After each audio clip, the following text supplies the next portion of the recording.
Hello and welcome. It's wonderful to see you again, and it's time to talk about all things business. You're with the Economic Times, and my name is Ashutosh Sinha. It's a pleasure to be with you and welcome you to this conversation. The Economic Times and Sophos present this conversation, creating the 24/7 trust environment. So important to talk about it. It's a burning topic. And it's a burning topic, as I mentioned, to discuss because businesses around the world have been hit by security worries in the last year or two, mostly coinciding with the lockdown, although this trend began early as well. And today, I'm joined by my colleague, Namrata Doshi from Mumbai. Both of us will work together and speak to you and coordinate this conversation. Namrata, welcome. Thanks, Ashutosh. It's a pleasure to join you. And I totally agree with you. The last 2 years have been very challenging for people working from home and organizations dealing with cyber threats, ransomware, and more. While you were speaking a minute ago, the first two things that came to my mind were the cases of SolarWinds and Colonial Pipeline. I think people can relate to it. With that, Ashutosh, the crisis has hit home so close and in such a big way that during 2021, more than 11.5 lakh incidents of cyber attacks were reported by the country's CERT, which is the Computer Emergency Response Team. Do you have any thoughts on that? Well, 2020 and 2021 have not been easy. And you mentioned about that number, 11.5 lakh incidents. That's huge. And who would forget, in 2020, that power outage in large parts of the country, and Maharashtra was badly hit. And because of that, because of what India faced, there was a suspect. And the suspect was a malware in the power transmission servers that was suspected. Namrata, if you remember that? Yes, absolutely. Who can forget that? And that is why I think this subject needs more deep dive than we think it needs. Organizations and companies need enhanced infrastructure for security and for their employees. I think it's time to introduce our speakers today. Why don't we start, Ashutosh? Sure. So how can businesses, well, while this is the broad sense of it, how can businesses build that 24/7 trust environment? It's something very amorphous. And that's the term we are using, 24/7 trust environment. To discuss the various aspects of the topic, we have a stellar set of people joining us today. Let me introduce them to you. We have Ram Singampalli, COO Hexaware. Welcome, Ram. We have Puesh Rajiv Ajmani. He's Senior VP and Global Chief Digital Officer at Welspun, India. Puesh, welcome. We have Kishen Manjunath, Director Cybersecurity at Honeywell. Kishen, welcome. And I should also introduce Manu Puthumana, and he's VP Cyber Defense Services at Mphasis. Ramtha, who are the others who we have today? Welcome, Ram. Welcome, Puesh, Kishen, and Manu. And the list doesn't end here. We have more impressive people joining them. We have Aditya Vardhan, who's the AVP and Head for Cybersecurity and Risk at Quess Corp. Welcome, Aditya. We have Aloke Kumar Dani, who's the partner at Deloitte, India. Pleasure to have you, Aloke. And finally, John Shier, who's a Senior Security Advisor with Sophos. Welcome, all of you. And before I hand it over to you, Ashutosh, let's remind the viewers, there is a Q&A tab at the bottom. You can see it on your screen. If you have questions, please go ahead and pour them in. Our viewers and our panelists will be happy to answer them. And we will also have 2 poll questions. Ashutosh will dive right into it. Over to you, Ashutosh. Yeah, that'll come a little later. The Q&A will come a little later, but then as Namta mentioned, you must take part in the polls and offer your opinion on the questions that will come in. But to start the proceedings, let me first request Aloke Kumar Dani from Deloitte to set the context for the conversation. Aloke, the floor is yours. All right, thank you, Ashutosh. Pleasure meeting everyone. Good afternoon. I hope everyone is doing good and staying safe. Now, this is such an interesting topic, and let me quickly introduce myself. I am a cybersecurity services partner with Deloitte. I'm in this domain for the last 18 plus years, serving both USA and India subcontinent market. It's a very interesting topic. If you look at especially the last 2 years, the dynamics of cyber attacks have changed so much. Now everybody has embraced working remote. In fact, I know so many organizations who never ever let people work remotely also have embraced remote working, right? I mean, digitalization, the kind of quotient that has increased in the index of digitalization is maybe catapulted to the next level. So kind of, COVID has also held in embracing digital world from all different organizations, different schools of thought, whatever existed before. I think it has rubbed that off, and now everybody is embracing digital world. Obviously, the benefits come with their own cost, and cybersecurity is, I would say, one of the aspects that a lot of times I have seen organizations overlooking at it initially because they think it's okay. I mean, we'll just embrace IT without cybersecurity, and then later they run into challenges, and then comes the security budget, which otherwise would not be there from the beginning. All right, so all these combination of problems I have seen. What is very interesting is, like, I have heard initially the panelists speaking about the last 2 years. So if you look at last 2 years, all right, both the years in the month of December, highest amount of tension was there in cybersecurity world. First, in 2020, when the SolarWinds broke down, I can tell you we had to call everybody back to work. All right, it was like a mayhem. And this year, when people expected, all right, things were okay, again, the history repeated, and then we had Log4j. All right, and again, it was like chaos all over. All right, now, if you look at the trend for the last few years, compare it to the last 2 years, the last 2 years stand apart. I mean, they stand out. The volumetrics are at least 3x. So every year we release a report from my organization in terms of state of cyber attack. And it's like, there are 2 towers for the last 2 years which stand out. It's like 2x, 3x of the number of attacks which have happened. So I'll just take a couple of minutes in terms of the context. It's such an interesting context and so close to my heart in terms of this is the conversation I keep having day in and day out, and this is what we do for a living. So now 2021, from cybersecurity perspective, the year ended with Log4j. I mean, I don't have to tell any one of you, everybody knows what exactly this is. This is just for a visual representation for us to connect to the context of the problem. And then what I want you to look at is, see, nobody got spared. If you look at the vendors, whether it is SaaS, whether it is custom applications which got developed, whether it is any top company that you look at, which are in the Fortune 100, invariably everybody has got impacted. All right. The biggest problem was people were saying where not is Log4j. It is everywhere. I mean, like, they have lost the count of applications that uses this framework. And I'm also a big fan of Log4j. I mean, I come from Java J2E background, have done development for 8-10 years. I still do a lot of such work. And this invariably by default would be the framework we would use for logging. All right, so this was a big problem. I'll not go into the solution area. That is for all the experts and all to discuss, but then this is one of the problems. Again, if you look at last year, whatnot, I mean, I heard about the colonial pipeline that stands out. We heard about that electric power supply problem at Maharashtra. Now, what also stands apart is the kind of attack sophistication quotient has increased. If you look at last year, Kasaya attack. Now, supply chain sort of attacks is something which has started happening in the last 2 years. So we call it like the 5th generation aircraft fighter pilots. I mean, they get trained for the 5th generation fighter planes. Similarly, now I think there's a 5th generation of attacks where it is a supply chain attack. Never ever one would have thought about SolarWinds in terms of how the SolarWinds has transpired. And the same thing got repeated with Kasaya. Kind of, not exactly, but kind of. All right, in that way, I mean, you in one go infect and put and ransom hundreds of organizations together at the same time. State-sponsored attacks and all different kind of attacks we have seen, especially in India. There are certain APT groups we have seen have become so relevant in the last 2 years. APT 6, 8, 30, 36. These are the 4, that we track very closely. Almost on a weekly basis, we make sure that we are tracking them and making sure we are helping organizations stay safe. All right.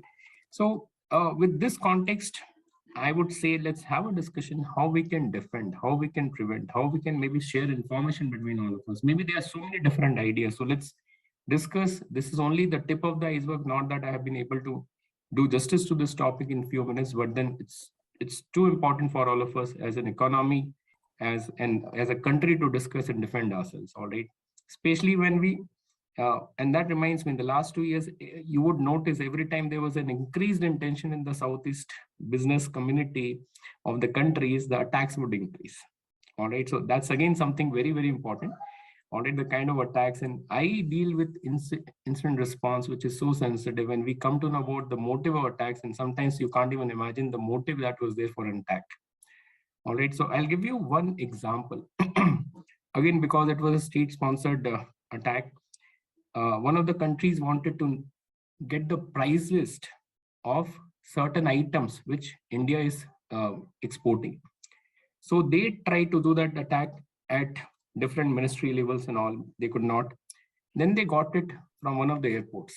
So they attacked an airport because the airport would also have that price list in the customs team. So that is how, I mean, you would not imagine somebody attacking an airport, but the intention is not to damage the airport, but to get the list of that export list or items, at what rate India is buying from where, which countries are permissible, not permissible. So these are the kind of things that happen. Very interesting topic. I'll take a pause now. Over to you, Ashutosh. Let's discuss. Okay, so quite a context setting, because sometimes unless you understand the intent, the action, sometimes you probably are missing in the context. So thanks a lot, Aloke, for putting things in perspective for us. Now that you have helped clear some of that fog, we'll try and break into the conversation. We'll try and break the conversation into different parts, let's say. First, about how we can build the trust from the word go. This applies to smaller companies or companies which are in the early stage. Then how they try and enhance the trust as organizations grow. And then finally, trying to understand some of the best practices. Well, the third one I would imagine is easier said than done. Of course, there'll be some audience questions as well. And Namita mentioned a little while ago, there'll be a couple of polls as well, which we'd want you to take part in. So let's start with the questions.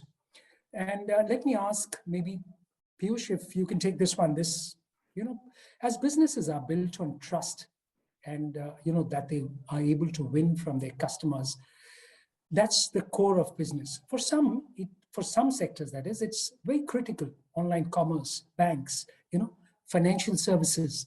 How can neobanks, financial services companies and others, and somewhere where businesses are critical for operations of businesses, how do you build that trust environment from the word go? Yeah.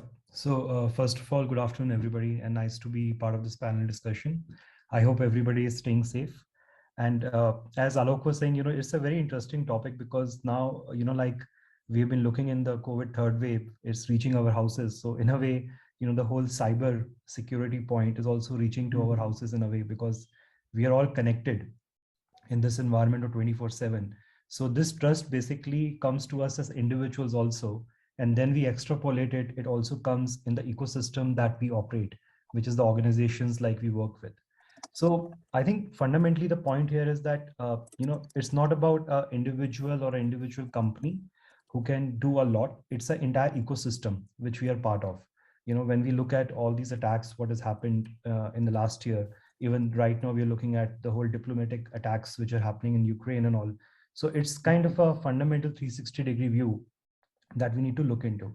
And everybody has to play a part here. So I think from a perspective of creating this trust, a very important aspect is, how do you build that kind of a knowledge and impart that knowledge across the stakeholders? And that is what I believe we should, as enterprises, should emphasize on. And that's what we are doing. And I think the other aspect is, what are the motives against which you are vulnerable to these attacks, right? So if you look at predominantly, there are three parts to it. As we were talking about, mostly it's about ransoms, which comes in to play. The second part is the whole social engineering bit. How do you basically millage the images of people, organizations, aspects around it? And how do you really get into through one organization into multiple organization and penetrate into those layers? And I think the final thing is also about the information leakage. So, and it depends on company to company. So like if you talk about my company per se, so, we are into textiles. We also serve the top big retailers of the world, when you go to different geographies. So for us, it's very important to maintain the critical information that we have from our customers, the designs, and also, how do we really create all these assets in a secure environment when our employees are working from home? And, how do you really build those kind of a checks and balances? Let me add that to add that part of the conversation and get Ram Singampalli in. Ram, when you work with companies who are looking to build the early stage of their trust environment, how would you, what does your experience say with customers? I think when, again, thank you for opportunity to be part of the panel. I think Puesh and Aloke already spoke about what it takes to build the ecosystem. It is not just the organization, but employees and the surrounding ecosystem that comes along with it.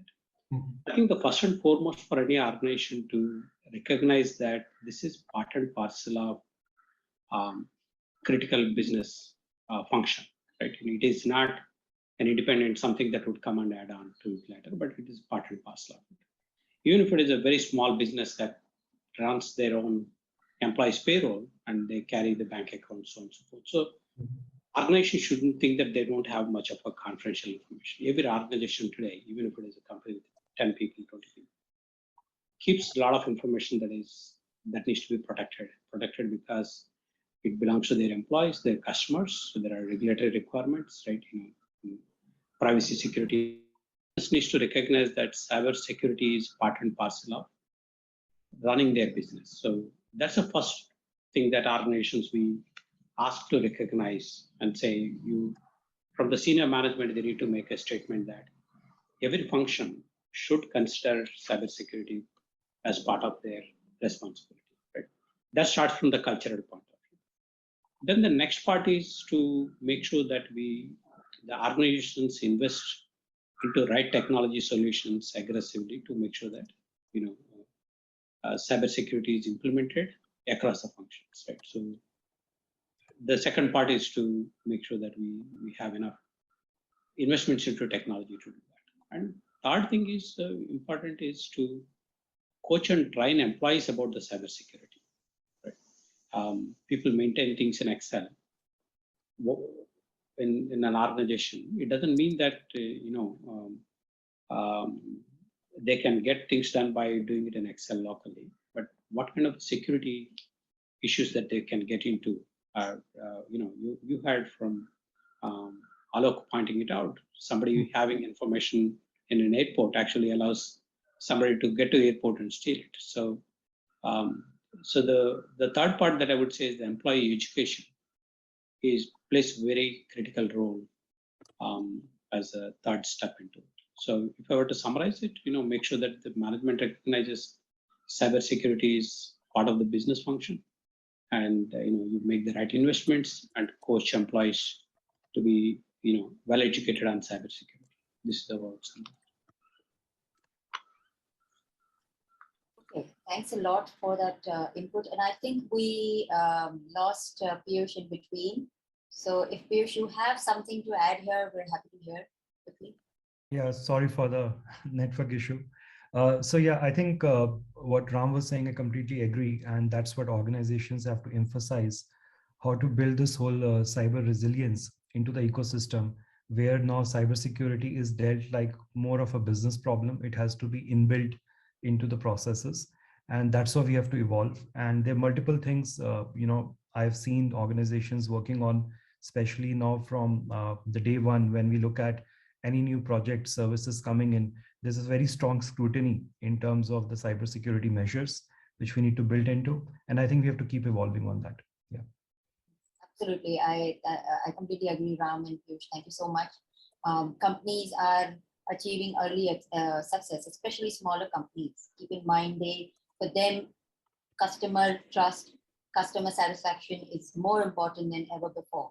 And with that, companies are trying to spend more and more time understanding how to get these environments in place, what are the technologies and solutions they can build. We also need to look at what are some of the ways in which companies can identify and detect from the unwanted and should I say, relentless cyber attacks. I mean, I have to say with COVID not ending, first wave, second wave, third wave, it feels like in the cyber world, we keep having these first attack, second attack, and we have to remember it doesn't end. It's going to come back. Organizations need to be ready to face it. So, what are some of the ways that companies can identify and protect the unwanted? Maybe, John, you can throw some light here, being an expert in this area. Certainly, and thank you. Yeah, I think a lot of this, you have to start at the beginning. So you have to start with how do you prevent things from happening in the first place? I think a lot of us have swung, in security specifically, have swung very far to let's just respond, detect and respond to events. But let's not forget why we started this industry, and that was to prevent things from happening in the first place. And the way you do that is with sensible policies and sensible defaults, right? So as you're deploying networks, as you're deploying endpoints, as you're deploying servers and services, make sure that you're doing so in a way that has security at the forefront of what you're doing, that you're building security. And I heard a couple of panelists say that already, building security in and getting the stakeholders to buy in as well. One of the things that I read about the other day, I saw a headline, which is, the CEOs think they're secure, whereas the CTO knows they're not, right? So there's this disconnect in a lot of organizations where the perception is, well, we must be secure because we spent all this money on some great security stuff. But unless you implement it properly, unless you have the policies around how you manage people and how you manage your services, that's not going to happen. And then you build on top of that things like threat intelligence. So you got to know what's going on out there. You got to understand what are the bad guys doing, and then how can you protect against those kinds of things. And then that translates into people resources like the Security Operations Center. And if we start looking at the different business sizes out there, small businesses probably don't have a security operations center, but they can go to a managed SOC scenario. So they can have these services managed for them. They can enjoy the same things that the big guys have at a smaller scale that will protect them just as well. And that, as we move down the path towards security maturity, which is really what we're talking about here, the more capability you have, the more recognition of your footprint and what's happening, you become a more mature organization in the security context. And so you start doing things like threat hunting. So Log4j is a great example, because not only did we, collectively as an industry, we took care of the outward facing problem quite well. It was like the Y2K problem. All of us got together, we cleaned up the externally facing services, but how many internal servers are still vulnerable, and how many of those servers will actually get used by pen testers and attackers alike going forward? And that's where threat hunting can go in. You can start looking into your network a little bit deeper into some of the dark corners, looking for things that might be lying in wait. And then that introduces tools that you use for that kind of thing, like XDR. And then finally, a response plan, right? So we've gone from one end to the other now, from anticipating and preventing to responding. And the response plan is really key, and it's important that you have something in your pocket in case something happens. And it has to be somewhat tailored to the event. So if you've got to have one for for ransomware, you should have one for disaster recovery from a fire, for example. You should have one for a server outage, and you should have one for maybe a business email compromise scam. But more importantly, you need to test them, and then you need to adjust when you find gaps in that plan.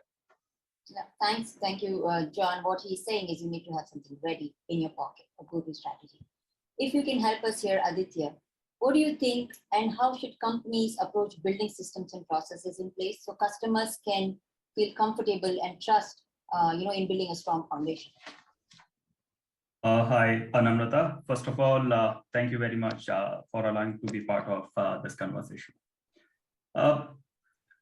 So I think, considering the way systems are evolving now, and after this pandemic-led growth of cloud and then democratization of connecting from work from home, I think it's more than ever, it's very, very important that we are going through a proper framework, right? So putting in boxes independently and not going to work, those have to be driven by certain framework, and which is taking care of all the different layers. The threats what we have around identity, the threats what we have around data, then sitting on the secure infrastructure, and on top of that, the detection layer of it. All those things have to come together. And I think one of the fellow panelists already said, the incident response has to be very, very important part of it. Okay. Another thing what we are seeing from a customer confidence standpoint is how we are demonstrating the continuous improvement journey, and also bringing in the objectivity to what we are reporting to customer, right? So what we are also seeing is that customers are basically, they are acknowledging if we are, instead of saying them that we stand today in terms of high, medium, low, are we able to give them certain numbers in terms of our risk score, okay? And kind of the trend what we are able to project to our customer. And then obviously the process becomes the integral part of it, considering the way, there are different things and the different moving parts, which are coming in. So I think these are important aspects, what allow us to get connected with the customer, give them a confidence, and then as just to re-emphasize, the setting up a tone for a continuous improvement for our customers, the way they are connecting with us. Okay. Manu, I'd like to understand from you the way the challenges are happening, the way if I may say so, the target is changing, the target of, as we began, the 24/7 trust environment, that requires to address that. It requires a very deep understanding of the operational challenges that companies have faced in the past as well. Give us a sense of what goes into building that. Okay, so the challenges that companies have faced are different way. I mean, different type. Foundationally, if you since we are talking about the trust and trust associated challenge, trust is an interesting concept, right? And in the last few years in the industry, it has gained a lot of significance, especially in the cybersecurity world. And some of my fellow panelists already alluded to it. But then I would like to take a different perspective to it, to throw light onto the challenges that companies have faced, and why so. See, humans have a tendency to trust. If you look backwards, not in the technology world, even the mighty Troys failed because they trusted what Romans left for them, right? So trust issue is not something recent. Now, and because of that tendency to trust, a lot of our solutions were built with certain level of assumed trust. That we trust the people who are accessing them. We trust the applications. We trust the infrastructure. Trust is there in the system. That is how systems were designed. And one example in the physical world I would like to quote is right from the postcard that we all used to send in the snail mail as we know it now. You can send a postcard to anybody, mimicking the source address to be someone else, right? There was no way to authenticate from whom it came. It would look very genuine. And when we implemented the snail mail into email, that fundamental flaw was implemented in the technology level also. If you go into the protocol level, there were no ways of authenticating the source when the mail started. Now there are ways of doing that. So assumed trust has always been a core of the problem associated with the topic that we are discussing. Now, and that has, and this assumed trust is what in almost all cases attackers have exploited in executing a successful cyber attack. And how do organizations address that? How can organizations address that? Some of the points were already discussed, but I'll take a step back from there. The first step is to get the foundation right. And what I mean by foundation is like what Aditya said. We need to have, every organization need to have the topmost level of management recognizing that cyber is a challenge, and their involvement and commitment is there. And then second is to have appropriate investment to have in people, process, and technology for cyber defense.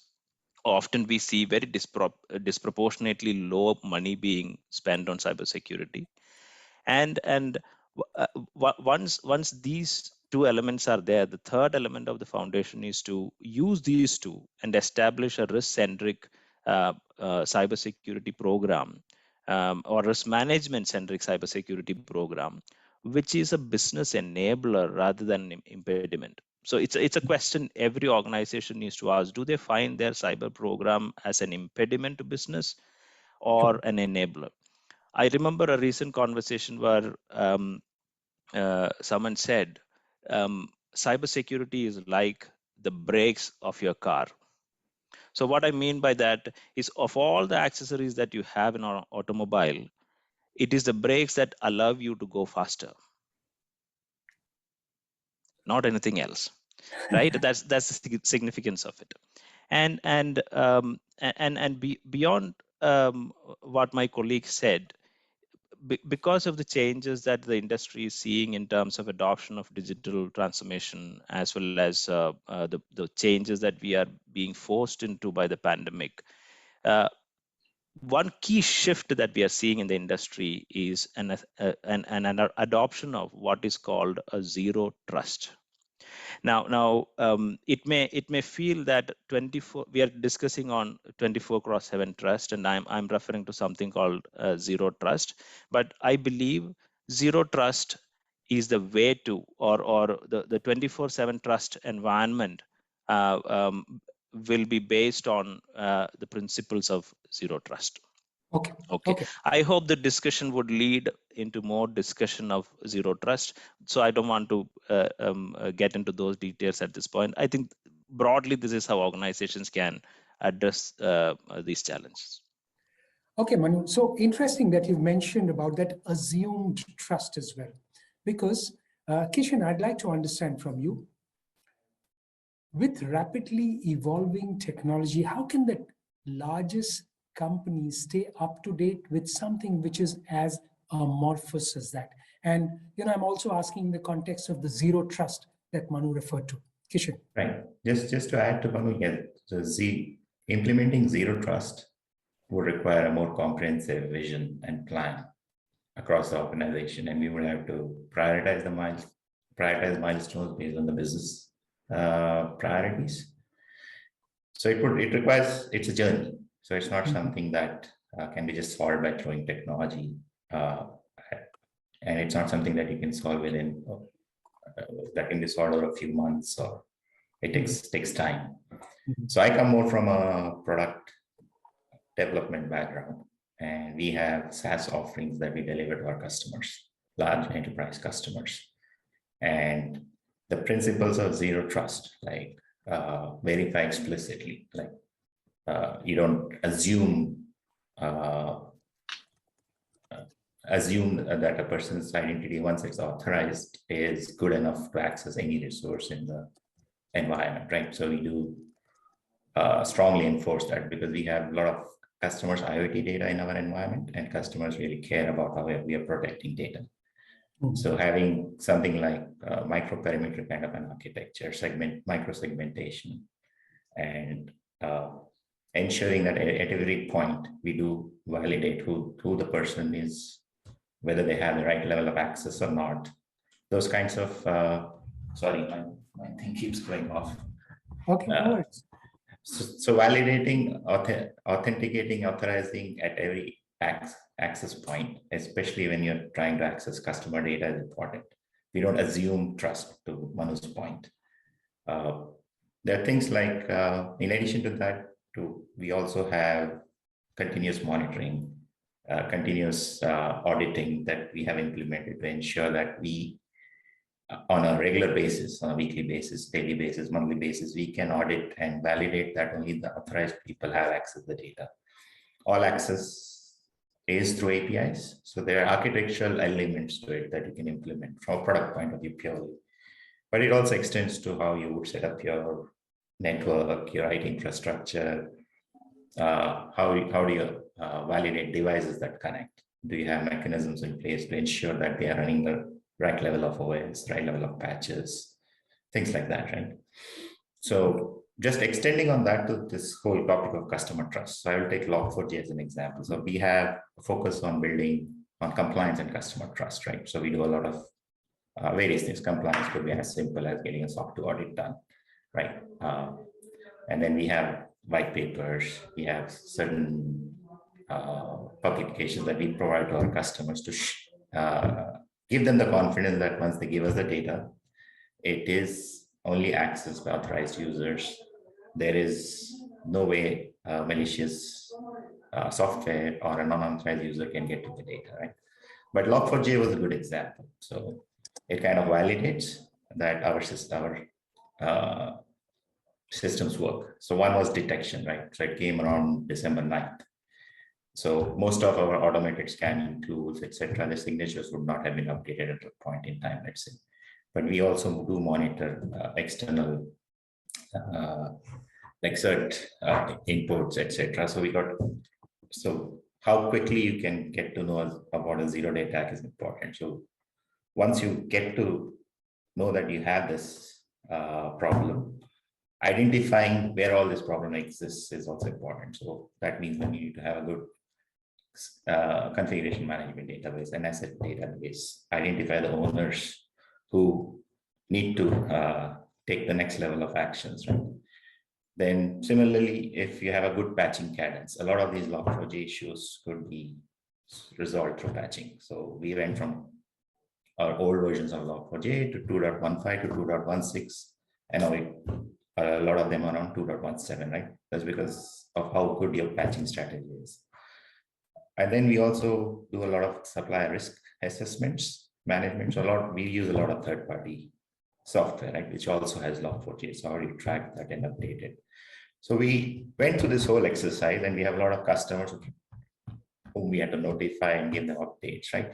So the fact that we could do all this and demonstrate that we didn't get impacted, and their data, more importantly, their data didn't get impacted, there's no exfiltration of data, etc., also helps build a trust. So it's not a good thing to have an incident like this, but then you take the best we make the best use of that incident, right? Make the best use of the opportunity, pretty much. Yes. Yep. You've said it. You've said it. Okay, just to remind that the questions we'd expect you, if you want your questions answered by one of the experts, if you could put in your questions in the Q&A tab, it'll be wonderful. Some are already coming in, and we expect more of you to put in your questions.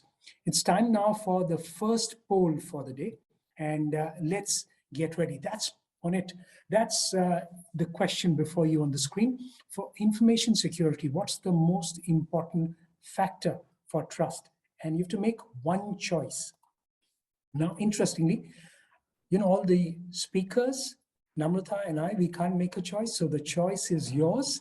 And you see one of those points, the point D, which says non-repudiation, that just in simple words means that, when one side is sending data to the other, neither side can deny that data has been sent or received. So we'll expect you to answer.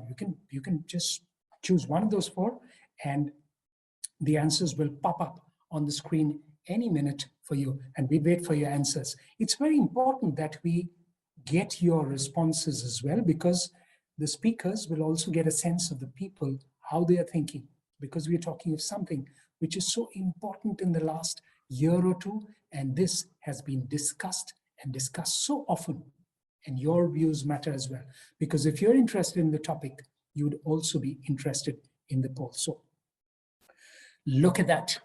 Look at that, off the responses, and that's just off the sample size we're talking about.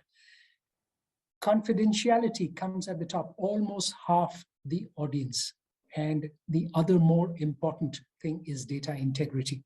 Well, some of these other factors are smaller. So something to keep in mind for us as we move ahead, gentlemen. And Namrata, why don't we move ahead with the next set of questions? Thank you, Ashutosh. Confidentiality is what people want more, but I think data integrity is equally important, and that's what brings us to our next segment.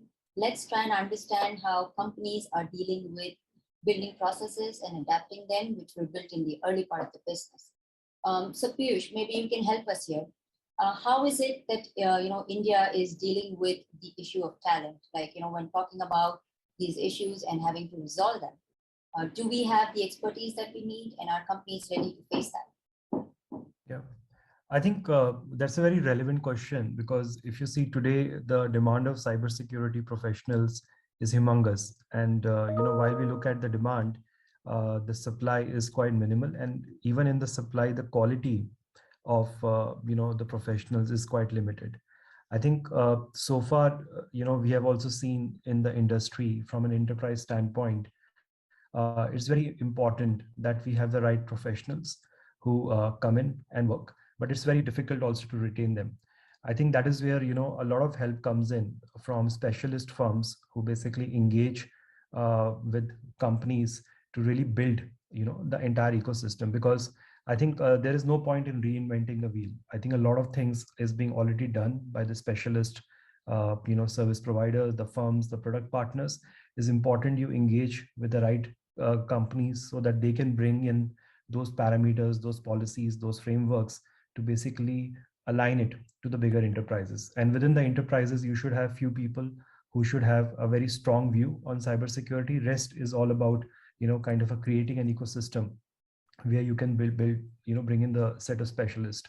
And I'm sure that when you look at the specialist firms also who are dealing in, and my colleagues and panelists are, playing those critical roles there, they can throw further light on it.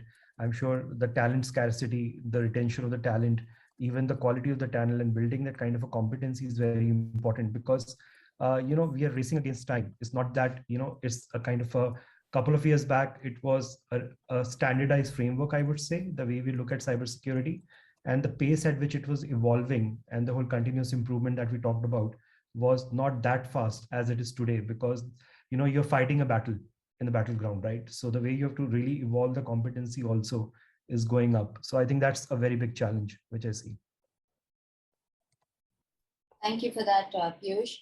Now that the point is clear, let's understand from Aloke. Aloke, what do you think, assuming that companies are having the intent and the budget to build a robust system in place, what do you think are the most common mistakes companies are making, or organizations are missing out? What are those points? Yeah, very interesting. So see, this is what I do for a living. So I mean, like, I keep interacting with so many customers and prospects who have bought certain great tool technologies, but then buying it doesn't make them secured. I heard one of the panelists also say the same thing, right? I mean, you may have invested in a tool technology, but then how good has the tool got implemented, deployed? I mean, who's monitoring it, managing it from security perspective, right? I mean, look at anything, there is cybersecurity an element that is always going to be there. So one of the analogies in cybersecurity that we have used in the past is like cybersecurity is the same what is salt in food. A food could be great, but something, which is so, you pay so much, but then just a 2 rupee salt, if you miss, you would not like that, worth 1,000 rupee food. So that's the exact same analogy I would say goes in for IT. Wherever IT goes, cybersecurity has to follow. They complement. It's not like proportional to the value of salt and expensive food. Obviously, that was just an analogy.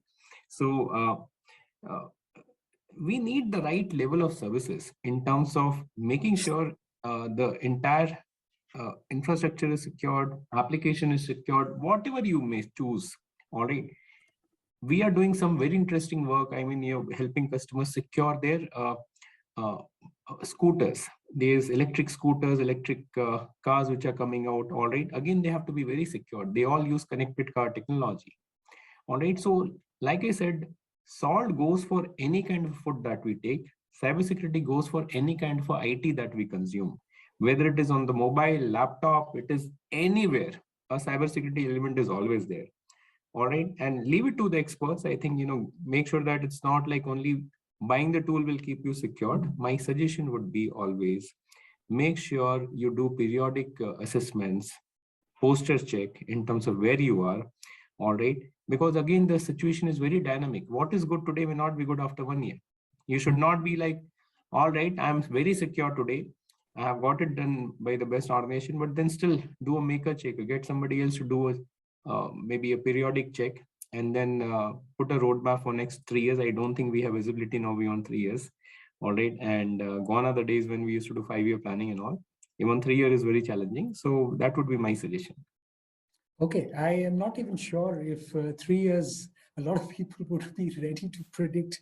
You don't know beyond people are struggling with even 2022. Absolutely. So let's try and get Ram's point of view on this. Ram, with the kind of expansion that we're seeing on, some of those products that are coming in the market across categories, across devices, across networks. So, for example, all the electric vehicles, the connected part of it, devices that you're seeing, how does that impact companies and how does that increase the risk? What are you telling companies? I think the more technology that we consume, Aloke just mentioned, the more you're vulnerable, right? Each IT consumption would increase your vulnerability. That's why I think the mindset has to be every place an organization engages, every device, every partner, every interface that you connect with any other part of the organization is vulnerable, and that needs to be seen with an eyes of this is vulnerable, and we have responsibility to secure it, and we have responsibility to make sure that nothing unwanted happen.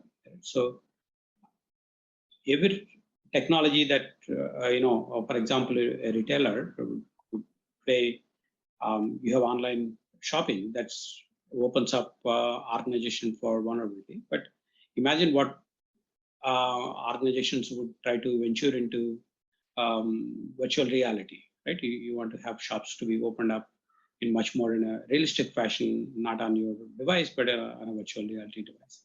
So what would happen to security, right? So every time that we speak to our customers, number one, organizations wants to digitize and adopt these technologies. Right? That's part of evolution in the business that happens. So you can't slow down the business.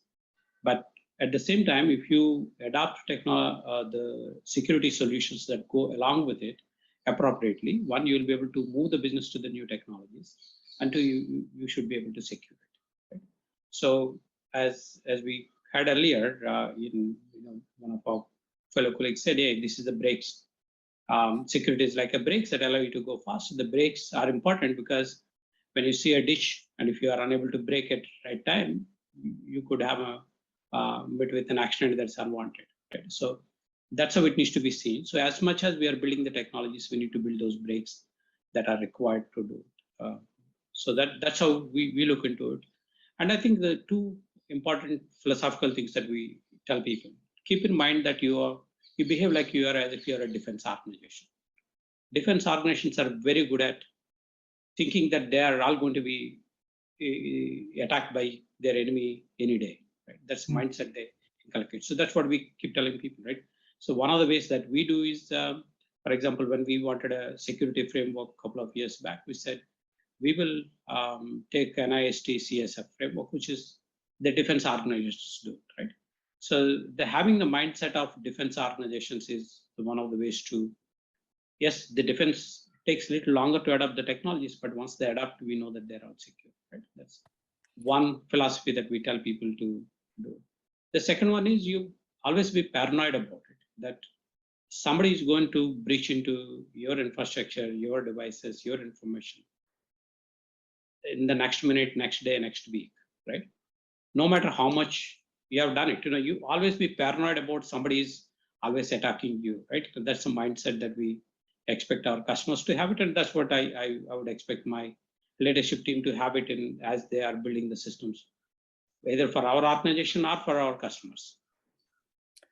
Well, that word, the paranoid word, just reminds me of a book, Only the Paranoid Survive. Yeah. The founder of Intel had put together the book. So it just reminds me of that, Ram.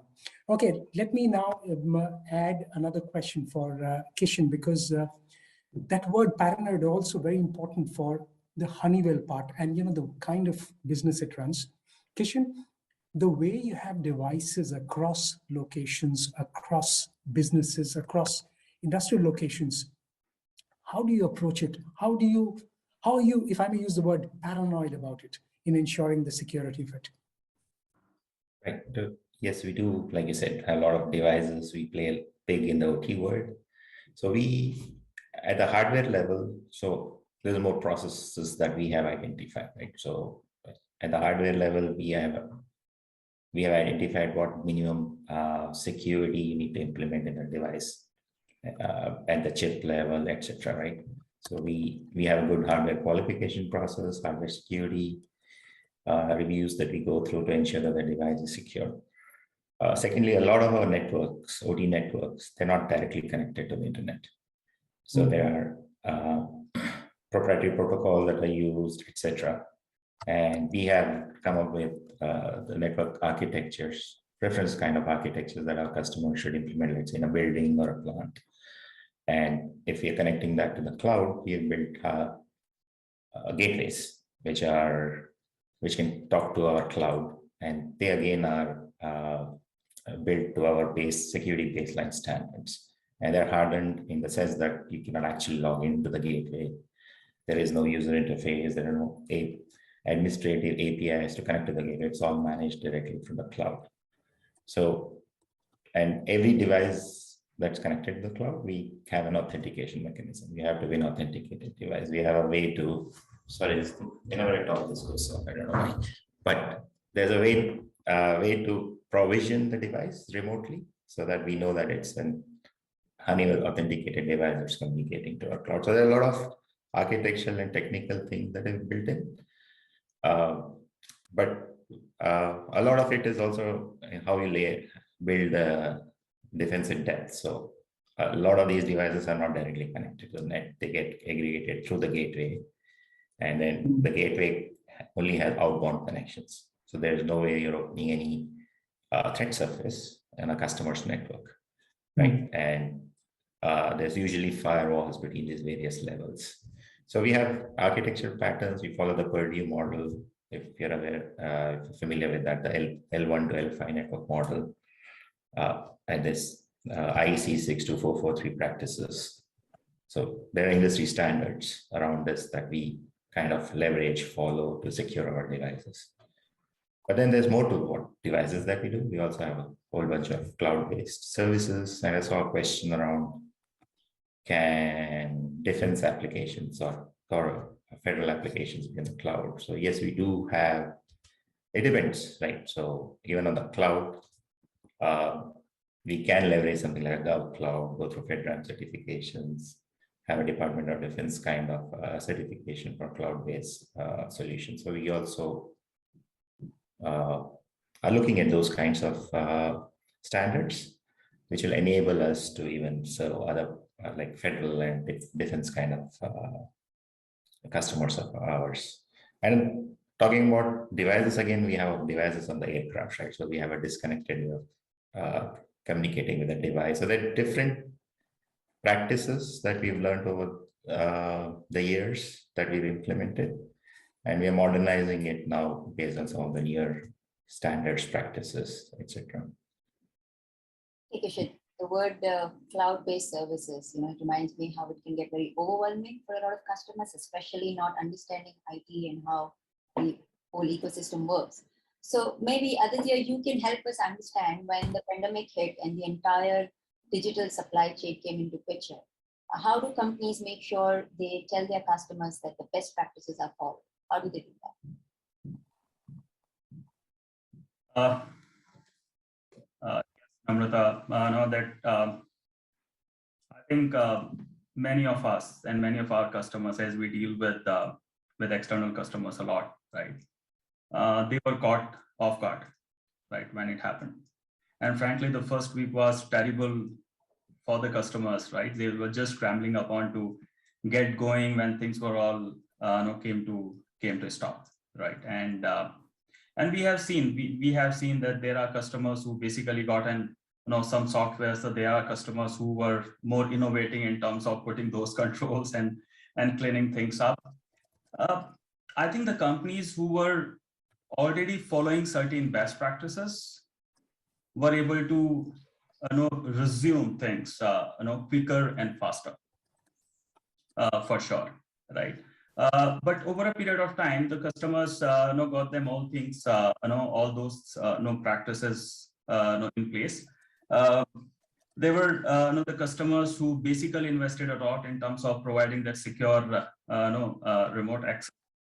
They were able to pull in those virtual instances, and they were able to get those things get into the enterprise system in a secure manner. So this is definitely one of the things, what happened around it.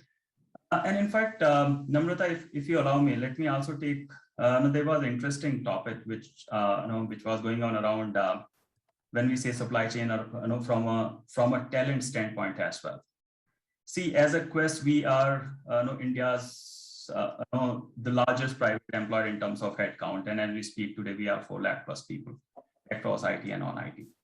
And then as a cybersecurity service provider as well, we have been dealing with that talent issue as well, because the security talents are kind of, the market is going crazy, right? It's becoming very non-sustainable. I think my fellow panelists from Welspun spoke about it. Yes, it's up to the experts to do it, and I think we have really seen it as I think opportunity. Where because of this work from home, the tier 2, the talent from tier 2 cities actually now getting tapped up. Right? We are seeing there have been institutes set up where those resources are getting training, and then I think it will augur well for this entire industry, and it's really a democratization what's happening in terms of security market as well. And we really focus upon building the employee experience, where when you are really getting a challenge at level N, basically you are getting N-1 and get them into a stringent training to get them to the speed onto it, right? So this is another thing, not just as we as a service provider, but definitely there are customers who are also working on it, and I think this is one of the another aspect which I wanted to touch upon it. Namrata. Thank you. I mean, wow, a lot of insights here. Definitely very overwhelming to hear all these details. But I think we've dissected the subject well. It's time to maybe John help us understand. When you speak to these companies, we've understood the subject, we've understood what's happening and where the issue is. Now let's talk about future. How are companies preparing themselves for the challenges that are going to be coming up, 2022 and from there on? Yeah, so I think this hybrid working is here to stay. That's fair to say. I think a lot of companies who resisted to doing any kind of remote work in the past have realized that it is possible to have people be productive and still meet the business goals going forward. And I think I'm glad that Manu brought up Zero Trust. Those of you who've seen me on previous panels know I'm a big fan as well.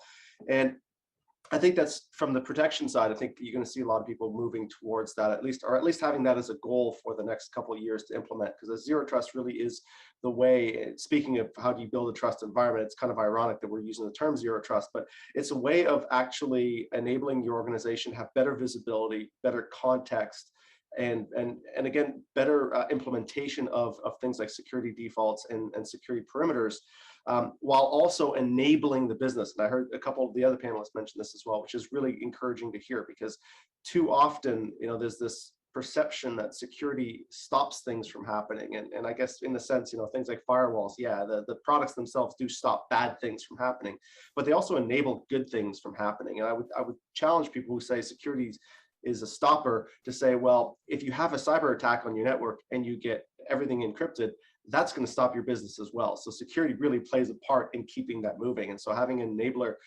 like Zero Trust helps you allow people to go forward and work in a flexible environment, but in doing so in a way where you're now wrapping the trust and you're wrapping the context of security around the user itself.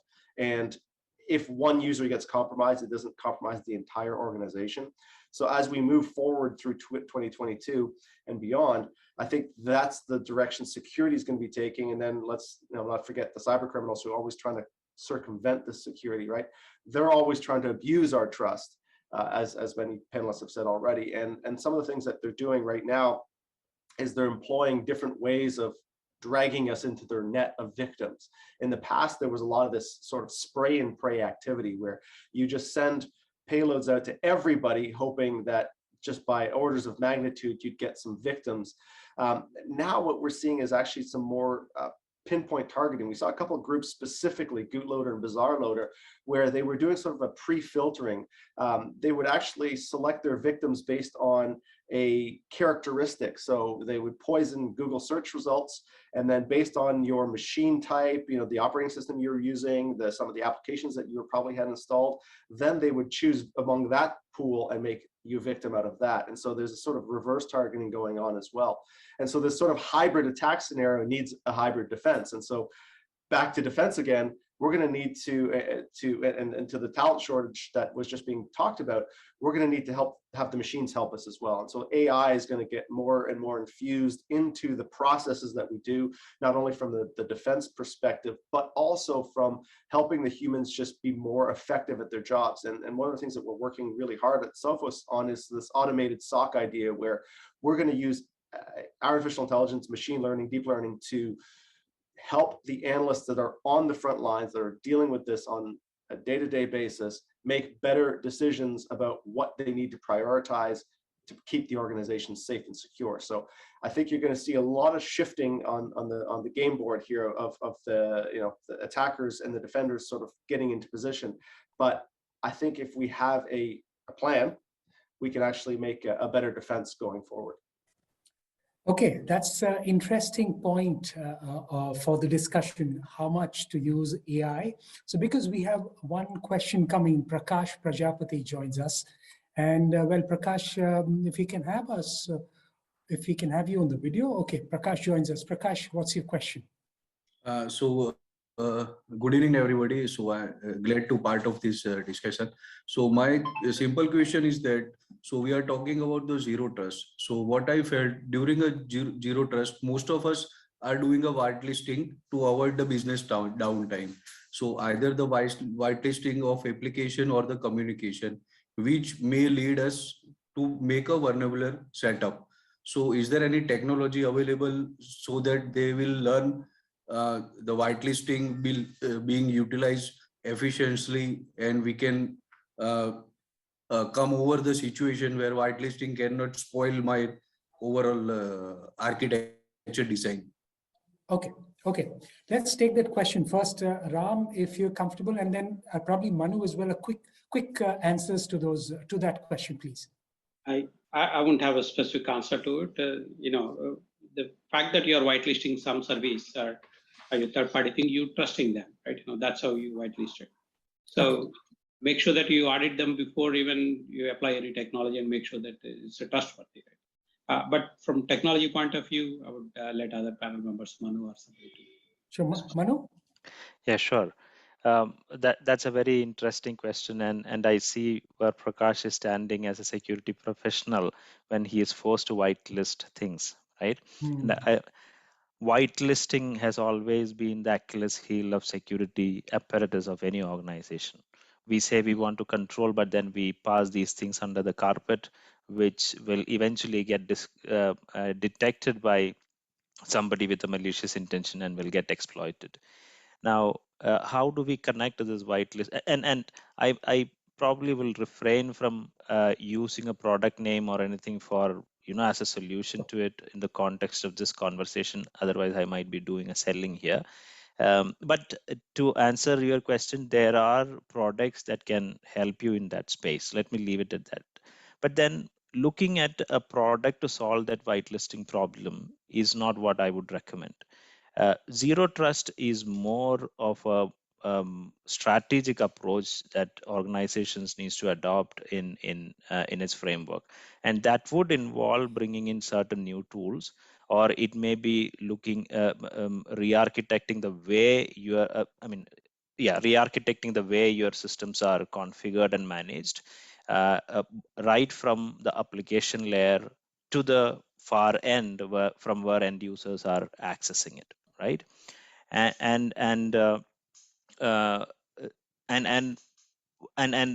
Adopting a zero trust requires you to discover what are the blind spots in your environment.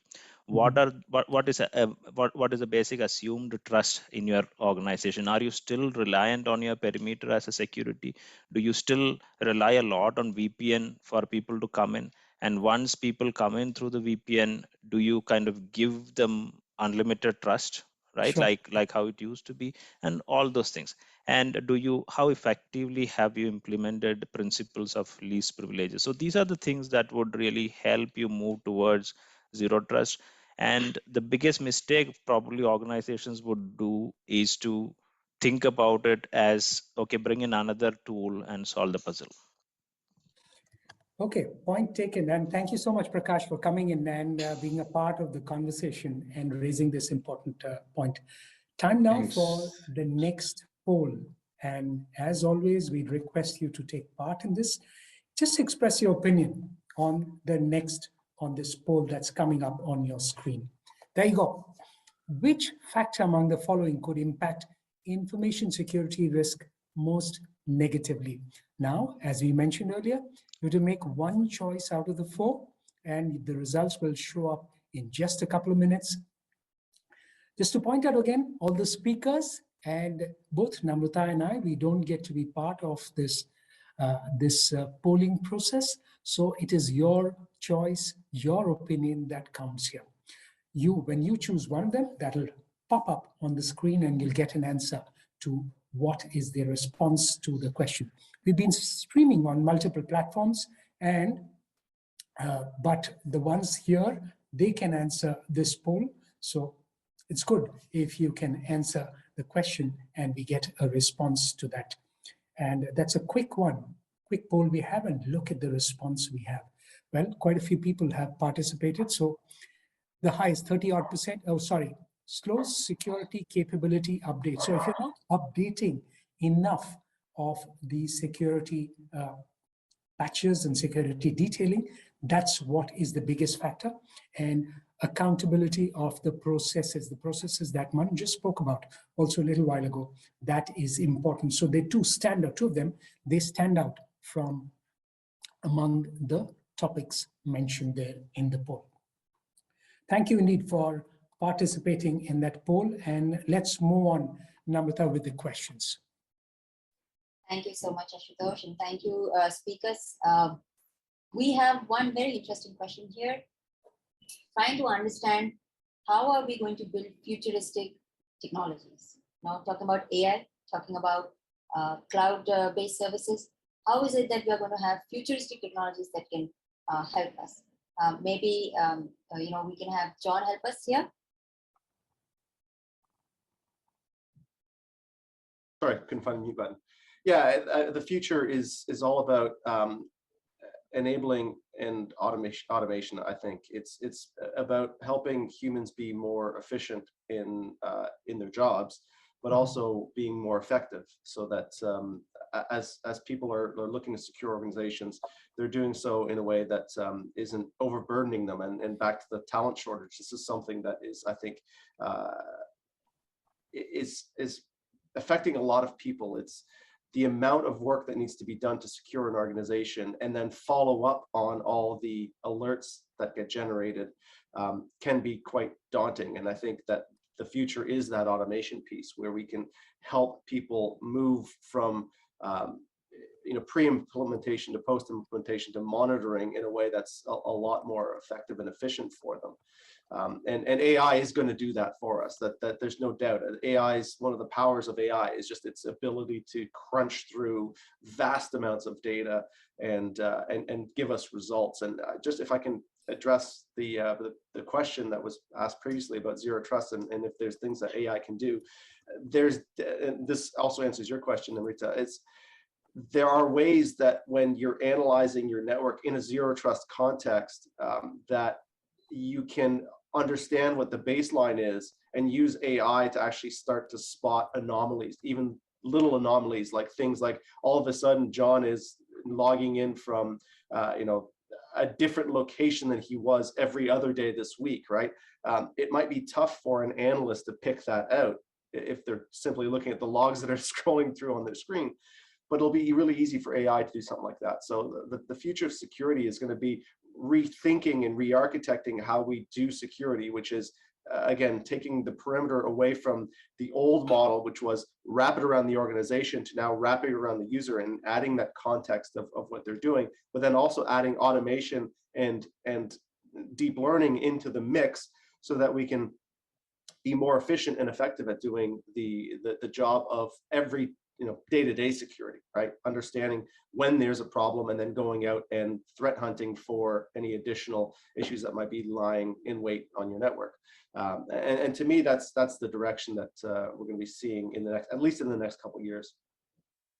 Okay, it's very important because, John, because you're speaking about the direction that we're going to see, because we're still battling with 2022. 2021 has gone by. And so we want to understand some of the better processes. And Ram, if I may start with you about trying to understand what should be some of those learnings from the last 2 years, particularly the last 2 years, and so that companies can build on it over the next maybe 2022 and beyond as well. I think one of the foremost important thing is when we try to have our employees in a hybrid mode, work from home, work from office, that hybrid model would be there in near future. I don't think it is going back to 100% work from office. That's not going to happen. Right? So as an organization, one needs to build the capability to operate either 100% remote or 100% work from office or anywhere in between. As a capability, a secure environment, one needs to build those capabilities, right? That's the most important aspect of it. So when you build those layers of what are these capabilities, being able to have a very good high-end, the security for these end devices, but also having access to all of the critical information that is needed for employee to be productive, right? That's the other side of it. So making sure that we balance our policies and our technology implementations, everything around it to make sure that employee is productive, but also the secure, right? I think that's the most important thing. Second thing is as a numbers, moment we moved to work from home back in March 2020, when we are looking into number of, every month I do a review of how things went within our organization. The number of attempts that are on our network and our systems is about 4-fold within that month. Right? That kind of indicates you that the attacks are going to continue to be up and up as much as the technology capabilities are increasing for the defense, but for the attackers also they're going up. Right? So we should assume that the attacks will be much more sophisticated as we go along and get ready to defend those things. And I think that's one of the lessons that we learned, that the attacks will be more and more sophisticated, and attackers would have much cheaper solutions as much as the other side would have it. So therefore, both the quality of the attacks and also the volume of attacks will be up. So that's going to be there, and then we need to be ready for that. That's another one. And the third one is that earlier it was easy for us to operate. You manage about 20-25 offices. Everything is easy. Now, when 25,000 employees are working from home, it's as good as managing those 25,000 offices, right? That's a complex that comes in. But the most important thing is, earlier somebody would walk in and then take charge of the end device. Now we can no longer do that. We need to make sure that we have those remote capabilities to do things differently. I think all of these parts that recognizing that we are at a war, and then we are going to be attacked, and then making sure that we build the capabilities to defend ourselves is the most important lesson. Attacks are going to keep coming. That's what he has to say, and I completely agree. So let's look at now. We know attackers are coming. Attackers are becoming increasingly sophisticated. We are sitting here, a team of experts talking about this subject. We cannot assume attackers are not 2 steps ahead of us. So let's talk about that. Let's assume the attack has happened and the crisis is here. How do companies tackle and respond in a scenario of crisis? Maybe Aditya, if you can throw some light here, and then I can have some insights from Aloke as well. So Aditya, you can go first. So Namrata, you may have to repeat your last line. I meant to ask, let's assume the attack has happened and the crisis is here. We talk about how to build futuristic solution and be prepared. But what if the attack has happened and you haven't been able to avoid it? How do companies prepare themselves, or how do companies respond to that? Okay, yeah. Thanks for asking this. In fact, I was just scrolling through no few of the question, and one of the question raised by, I think, Karan. Somewhere it connects to this. And what he said is, prevention is better than cure, right? Still the companies are getting breached. And if we allude to it, see, prevention is definitely better than cure. The challenge what comes is when we are overly relying on the prevention alone, right? And this is going to lead us to the future approach as well, that you have got the technologies to prevent, but considering that you are not ready for that eventuality, which might come, because we all understand there's nothing 100% security, and you are not ready with that your detection layer, and then eventually the incident response and the business continuity plan and all, and here is going to be the problem, right? As we are moving into it, I think there is, and this is what the last 2 years have taught us, there's nothing permanent. Something can happen any fine day, and then we'll be all guarded, unaware. And this is where the processes, this is where the readiness for that something might happen is going to be very, very important. And obviously, somewhere, Ram has spoken about, and then John has spoken about in terms of the moving, those technologies moving, towards the AI part of it, right? Where they really allow us to be more efficient. As the speed is going to be very, very important. It's not just about that we are able to address the threat, but it is also about how quickly are we able to address the threat, right? So I think these are few of the aspects, at least the takeaway for me for last year. As we are going and talking to our customers, as we are preparing ourselves, and this is how I think the industry is going to move. Okay, great. So how quickly are we able to respond? That's what his take is. And how about you, Aloke? What does your experience tell you? Yeah, again, very interesting. So I'll tell you, see, not everybody is ready, right? I mean, and nobody wants to be ready for this, but then they have to, it's about only a matter of time somebody will be hit through a ransomware attack or a major cyber attack data breach. What we recommend is having periodic tabletop exercises where you actually simulate the entire experience as if you have actually hit into a scenario. All right, could be data breach, could be ransomware attack, could be, as simple as somebody calling and saying, I have got the user ID password of your executives. In fact, this is not a hypothetical, but an actual scenario which happened with Sensex 10, top 10 company, and the CEOs had to call us and then we had to investigate. All right. So sorry, you're suggesting a fire drill for yes. So a cyber range simulation activity, a tabletop activity that needs to be done periodically, where everybody comes and experiences as if it's a live event which is happening, and only then they get to see the gravity, they actually get to respond. You have to have your legal, HR, marketing, CXOs, everybody involved, so that they know what roles they have to play. I'll give you a simple example, like when the ransomware events happen, and we suggest a lot of organizations not to pay, but then still have somebody who you make as your first responder who's going to negotiate with the ransomware attackers. Not that you have to pay, but you still need to have in your playbook the authority who is going to be designated to respond, to negotiate, all right, and then, all right, fictitiously have an amount of money, I mean, that you can negotiate. So there are a lot of tactics also that we use, right? I mean, it's a part of our response plan. So simulation exercise is very important, and I would very strongly recommend organizations to embrace. Okay, that's quite a bit of challenge because, I must mention that we have some questions that are coming in, and we'd like to maybe ask Kishen for this question. Kishen, I don't know if you'd like to take this, but this is a challenge with companies.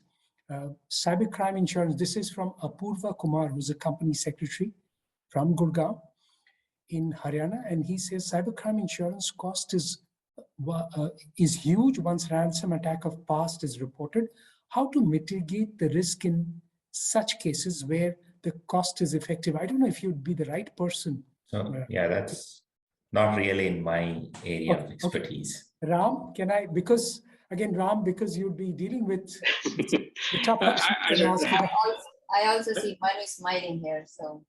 I'm guessing yes. I think probably I'll pass it to Aloke, but I'm telling you, there is no other, there is no Yeah. easy way to negotiate with an insurer, right? So Aloke, Anyone you know maybe? how those negotiations go. Alok, maybe, since you spoke of negotiation. Yes. So again, I think, these are very resonating topics. In fact, yesterday I was having a conversation with the CISO, and then they were invoking their cyber insurance because they have got hit by ransomware. And the insurers have come and said that, you need to be doing A, B, C, D, and then I need a Big Four to go do a neutral audit, as if to make sure that it is not something which because of your fundamental mistake has happened. All right. So I would say now cyber insurance is quite predominant. A lot of organizations have obtained it. In fact, we recommend very strongly to a lot of our customers, clients that have cyber insurance. And we also ask them, like, cyber insurance has to be linked with their MSSP providers with certain SLAs, and also it's an emerging area. It's not that easy, but then cyber insurance, yes, it's available from certain parties. I would not say from or certain vendors. It's not like available from everyone. There are certain catches. To avail cyber insurance, you have to have a certain degree of cyber security already in the organization. Sure. All right, it's not like without having any cyber security, you're just Got going it. to avail that insurance. So one has to strike the balance, and it's a very emerging area, very strongly recommended. And please go and take one, just like how you take a life insurance. Okay, so one more question. Okay, so Manu, you wanted to make a point, please. Yeah. So in addition to Alok said, that's an interesting question. If I heard the question right, the premiums are very high once you have had an incident like a ransomware. So often when it comes to cyber, we don't draw parallels to the physical world. If you have a pre-existing disease, your health insurance premium is going to be very high, right? And it works out in this world as well. And that, you can draw these kind of parallels on every aspect of cyber, every aspect of cyber. Now, as Alok said, cybersecurity insurance nowadays is a must for every organization, just like how individuals would take a term insurance or life insurance. Every insurance, every organizations must have it. And the earlier you take it before you actually get the disease, the better for you. That's point one.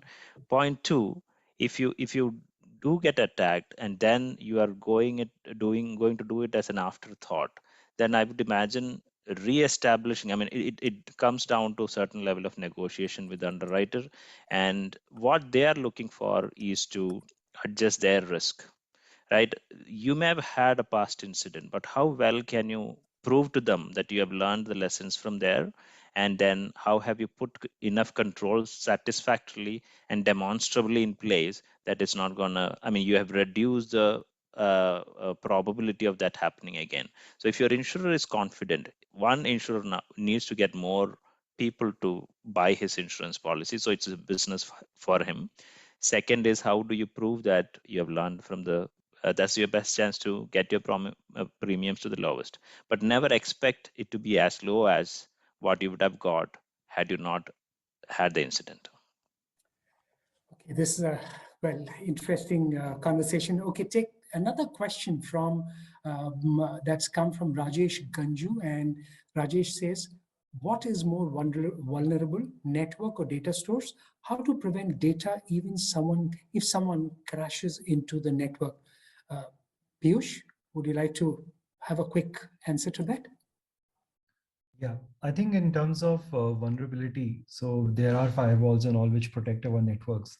But I think when I look at it broadly, there are two parts here. So when you talk about information or data, right?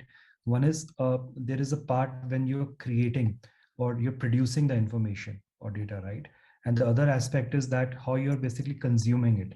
From a context of an enterprise, when you talk about producing the data, it is happening either in the systems, and there is a parallel part where a lot of data is being produced in a form of MISs, databases, and all in individual machines. People are used to Excel. There's a lot of work which is happening on individual laptops.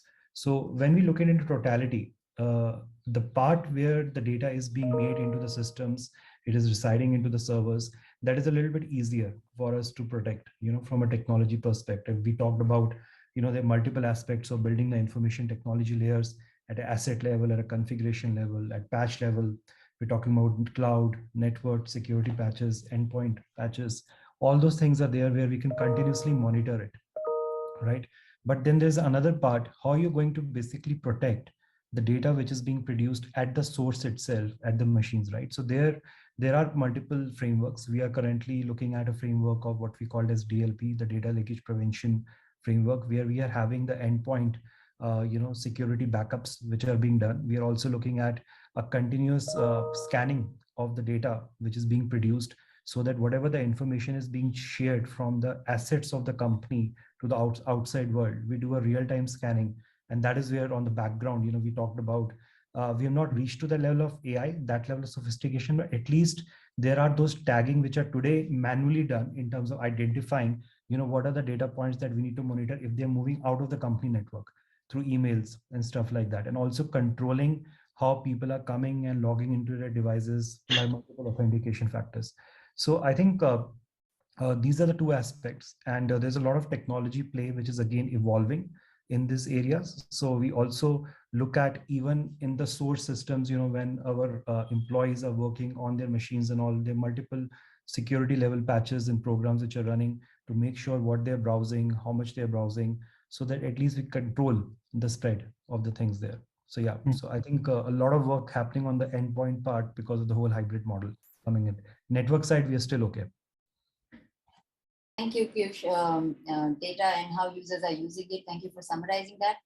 Aditya, you had your hand raised a while back. I just wanted to quickly check if you have a point to make.